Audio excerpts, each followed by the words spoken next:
again. You know, one of my favorite things about the Muppet Show was giving a break to talented newcomers. Now tonight, we'd like to continue that tradition by introducing someone I recently discovered in England. This is his first appearance in America, and with your help, it can be his last. Ladies and gentlemen, the astounding and baffling Joe Pasquale!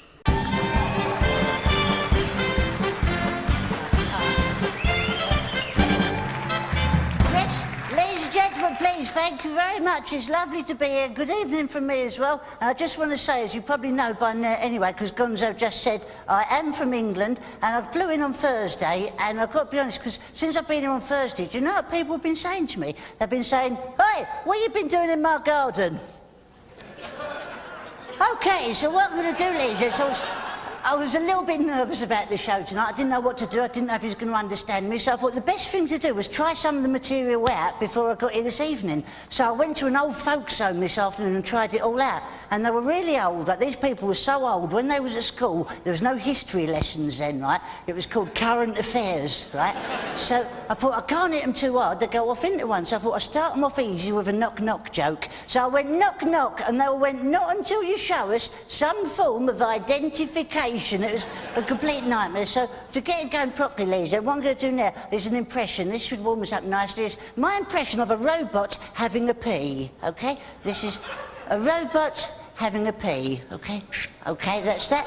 So what I'm going to do now, ladies, don't peek too early. What I'm going to do now is, because, you know, this is the second time I've been to the States, right? The first time was about 10 years ago, and I actually came here to LA, and I came to see Stevie Wonder in concert at the Hollywood Bowl, and it cost me $100 a ticket, and I was so far back I could hardly see anything. But for you people tonight, I'm going to reenact for you what it was like to watch Stevie Wonder live from the back of the Hollywood Bowl. Let's do it, boys. Ladies and gentlemen, please welcome, singing live from the back of the Hollywood Bowl, it's the one and only Mr. Stevie Wonder! Isn't she lovely? Isn't she wonderful? So don't leave it, see? That's what he really looks like. He really is that big, he really is. Because, oh look, see this here, look, see this. This is my stepladder. My real ladder left home when I was 3 years old. OK, we'll move off on that one very quickly then.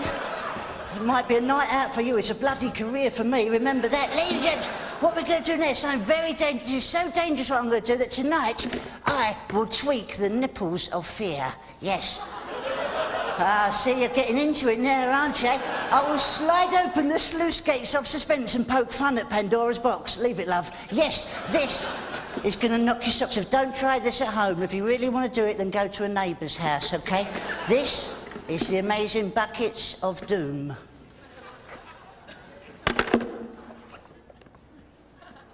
Because,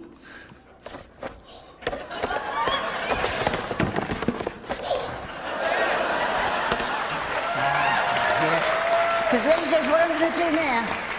Well, no, please, save it for the end. I've got a weak finish, because what I'm going to do now, ladies and gents, it's now time for my tribute to one of the greatest vocalisers the known world has ever known. It's my tribute to Mr. Johnny Mathis. Thanks, Johnny. OK, so what I'm going to do... yeah, thanks, lads. You're a big help, ladies and gents. It's my tribute, ladies and gents, to that lovely man.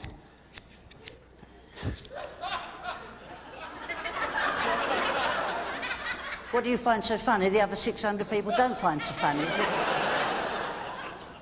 It's my tribute, ladies and gents.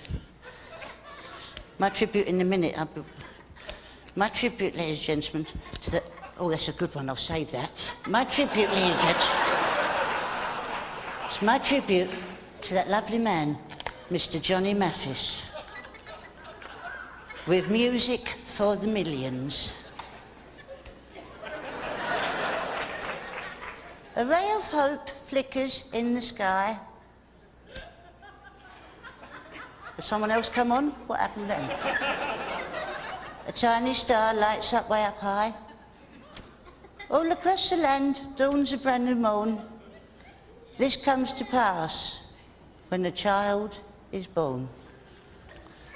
What lovely words, aren't they? Ha ha ha ha ha. Ha ha ha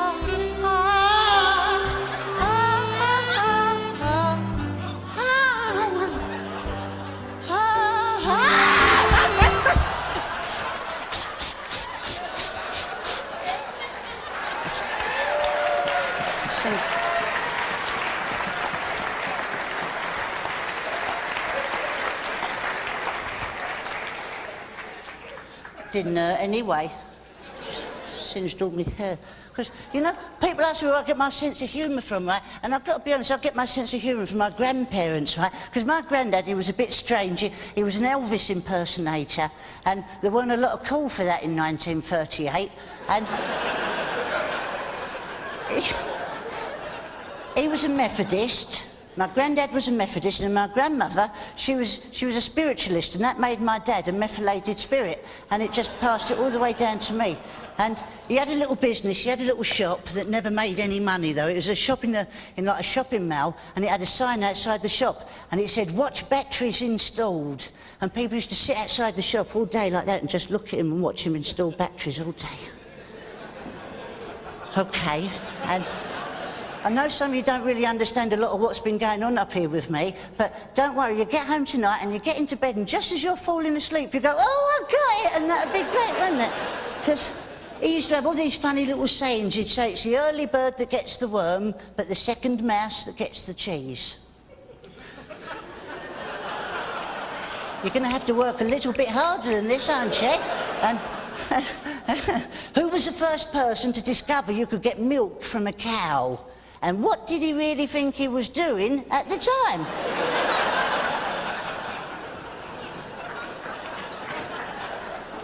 Laughter is the best medicine. Unless you're a diabetic, then insulin works better, was the other one I remember. But I remember on my 7th birthday, my mum and dad took me around to see my granddad, and he was out the back, he was digging the garden, he was going, "Yeah, get down like that, shabba." And I'm not waiting for these anymore. And he looked at me. He looked at me out the corner of his eye, right? Because he just used the corners because his eyes were very small, right? And he came running over and he picked me up and threw me in the air and walked away. He was brilliant like that. And when I came to, I looked up, he said, "It's your birthday, isn't it?" I said, "That's right, Grandad." He said, "What would you like?" I said, "Grandad, I'd like a bike." He said, "A bike? I thought you already had one." So I said, "Well, I have. It's not for me. It's for my toy monkey." And he said, "You've got a monkey, have you?" I said, "Yeah." He said, "What's his name?" So I said, "Spank." So I went, "Oh, that's a nice name for a monkey, isn't it?" So I went, "Yeah." He said, "Well, come down to the workshop and I'll see what I can do." And we got down to the workshop and we got this old shoebox out, right? And inside it, I said, "What's here?" He said, "It's a load of magical equipment." So I said, "What's in there?" And he got out this old cigar box and a reel-to-reel tape recorder. I said, "Grandad, that's just a load of old junk. No one can make a bike out of that." He said, "I can, because I'm your magic granddad." No, he really did. And this is what my granddad made for me on my 7th birthday.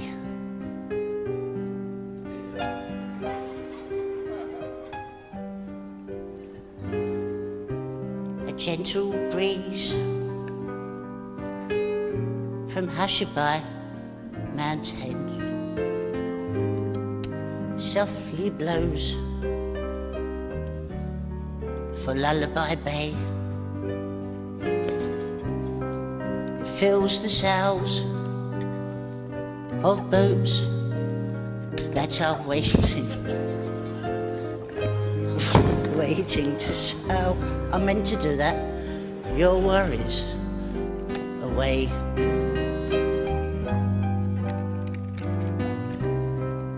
It's not too far from Hushabye Mountain, and your boat waits down by the quay. The winds of night are so softly sighing. Soon they will sell your worries away. So close your eyes on Hushabye Mountain. Wave goodbye to cares of the day and watch your boat from Hushabye Mountain sail far away from Lullaby Bay.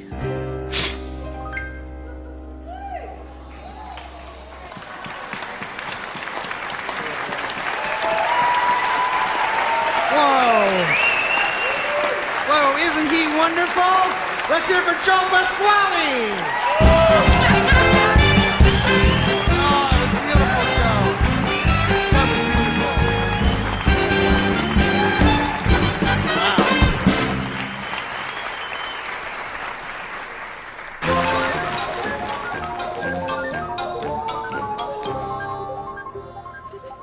I'm Dr. Bunsen Honeydew. This is Muppet Labs, and I'm tickled pink to announce our solution to the banana problem. As you know, once removed from the bunch, bananas cannot be reinserted.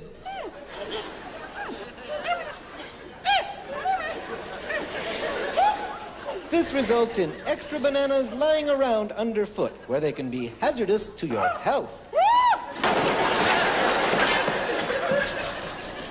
Such problems disappear with our new electric banana sharpener. Show them, Beaker.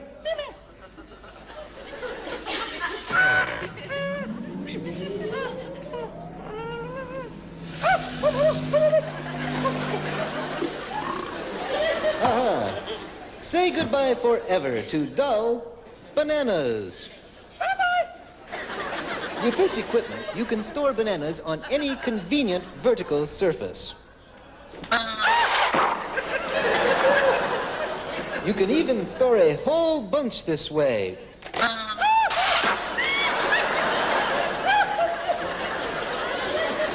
And that's all for today from Muppet Labs.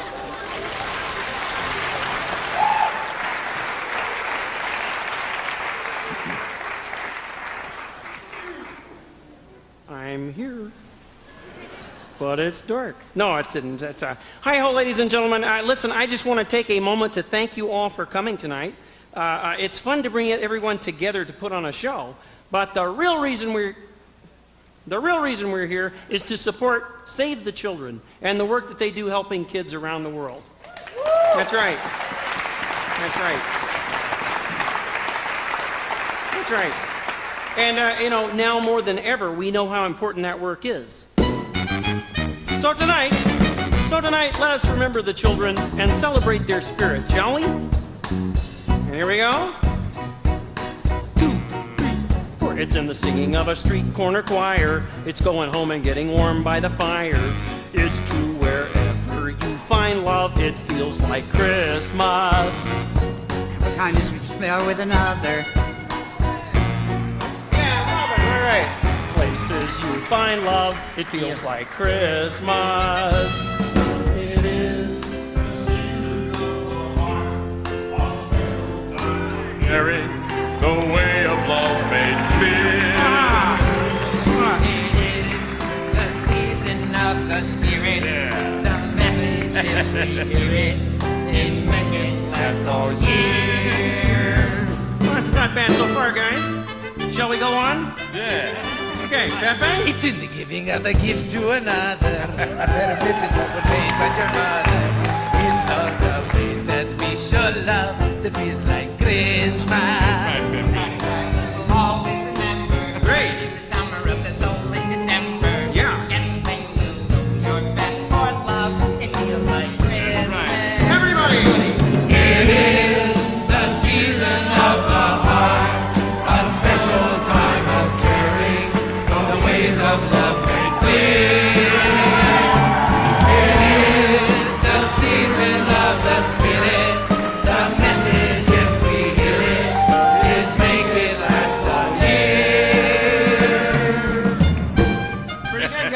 One more time. Sweetums. It's in the singing of a street corner choir. Yeah. 20 men going by the fire. It's true wherever you find love, it feels like Christmas. It's true wherever you find love. It feels like Christmas. It feels like Christmas. It feels like Christmas.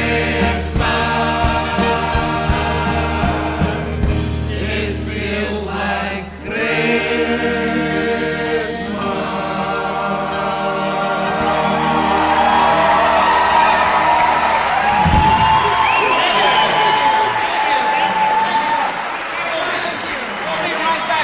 after a brief intermission. Yeah, don't go away. Don't go away. Curtain!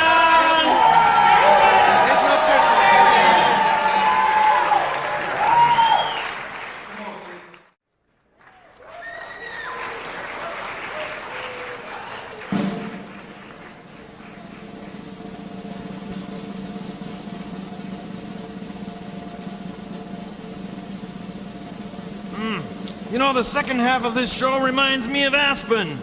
Oh? Why Aspen? Because it's all downhill from here. Excuse me, guys. We're looking for Hollywood. Do you know anything about the way to Hollywood? Hollywood, California? No, it's over near Los Angeles. Have you ever been to excuse me. Have you ever been to Los Angeles? No, it's a little town where they make movies, you know? Did you ever go to the movies? These are natives. They don't know much about movies. Kermit, run. There's bulls all over the place here. What? There's bulls here. There's bulls here? Yes. Ah! Okay, listen here. How about this one? Have you ever heard of cows? You know the cows herd? Wait a minute. Wait a minute. Hey, but that's another story. Get it? Other story? You don't know half of it. You don't know. Okay, I think I've milked this far enough, right, guys? Listen, we're just not blowing our horns here. Hey, it is a great bunch of cows you got here. No, not herd of cows. Not bunch. Oh, God. Not bunch herd. Okay, listen. Have you... It's a good audience, Fozzie. Yeah, it's a good... They I've love never me. seen your material work They so love well. me. It's terrific. Hey, listen, guys.